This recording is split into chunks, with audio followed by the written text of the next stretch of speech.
Hello everybody and welcome back to a deck deep dive that I have been waiting for a long while, as it might be time again. KDA might be back in the meta, as we just got the first of two major balance patches, the one that tackled the tank meta and also changed a lot of other things, and KDA got a lot of buffs in that.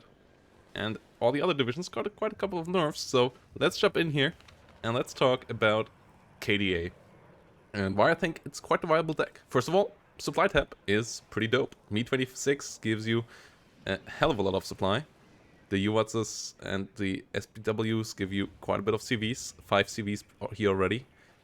Urals here giving you a lot of supply that can also run to the Me26.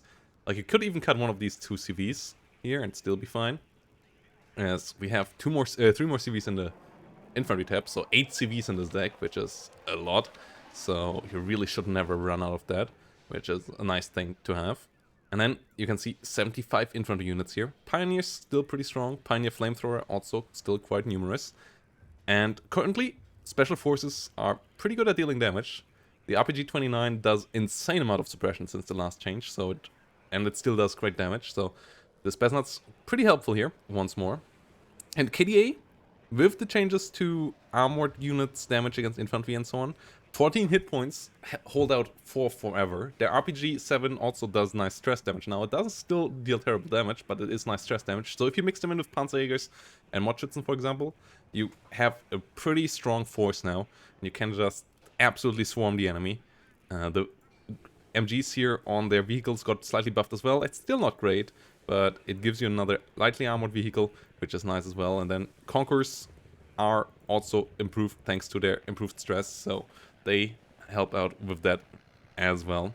And in the artillery tab, you have decent options as well. Smirch is one of the few good MLRS at the moment. The Malka is not perfect. I still feel like it should get buffed, but does the job as well. The Napalm here could be a good option instead, maybe. Like, that's one of the options that you could go for there. The M46 is pretty affordable though, can be redeployed quite easily. 130mm does nice damage, and then we have some mortars for the smoke, so those are pretty cool as well. Tank tab, we have a lot of good options. And yeah, as always guys, you can find the deck down below. Also, let me know down below what you think about KDA, and consider leaving a like if you want to see some more KDA in the future as well. And the tank tab here, T-34s now that all the other tanks got nerfed are pretty fantastic. Malyutka Ps are quite cool as well, as they're flying faster now and they're only 40 points. And they deal more stress, so you can spam a lot of ATGMs, a lot of T-34s in front of this.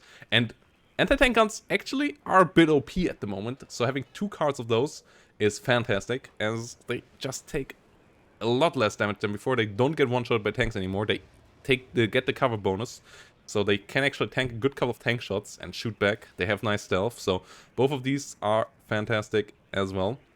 And then T-55A is still a decent tank. T-62 could be an option as well. Like, maybe you could get rid of one of the anti-tank guns for T-62. That could be an option, but the T-55s are quite nice here.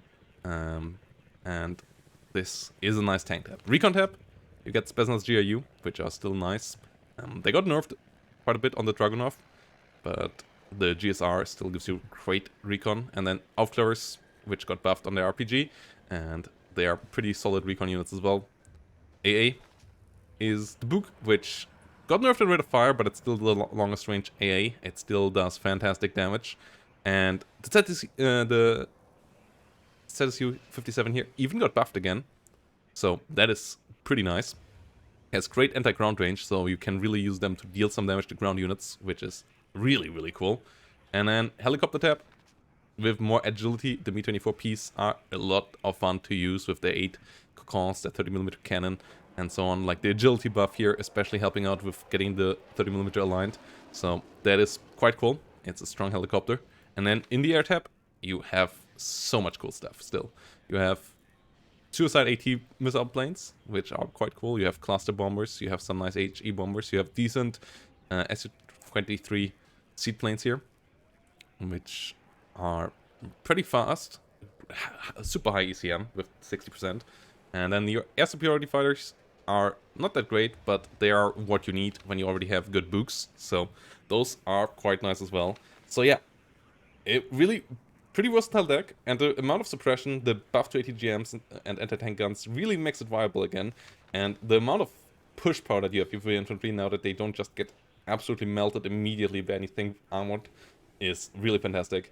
And it's a lot about just keeping on pushing and keeping on pushing in the nasty places. The Spaznuts here, fantastic. So yeah, this deck is back in the meta in my eyes and has a lot to offer. The little ATGM vehicles here, the SPGs, could be interesting as well.